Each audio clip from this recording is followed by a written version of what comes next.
নমস্কার। আজকে আমি আপনাদের সাথে বানানা চিপসের রেসিপি শেয়ার করতে যাচ্ছি।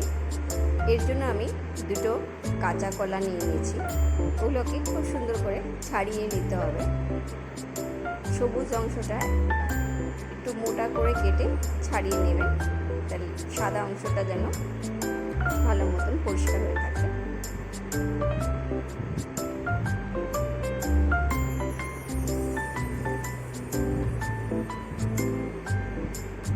আমার এখন দুটো কলারই খোসা ছাড়ানো হয়ে গেছে।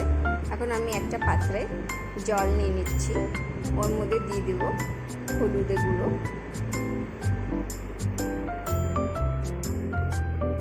আর একটা চিপস কাটারের সাহায্যে আমি চিপসগুলো কেটে নেব।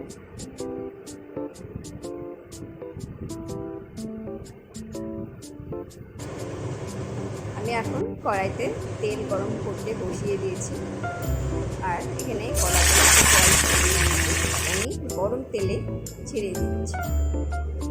এর একটা পাত্রে একটু জল আর 1 চামচ নুন নিয়ে আমি অল্প অল্প করে চিপস ভাজার সময় দিতে থাকবো আর চিপসটাকে ভাজতে থাকবো।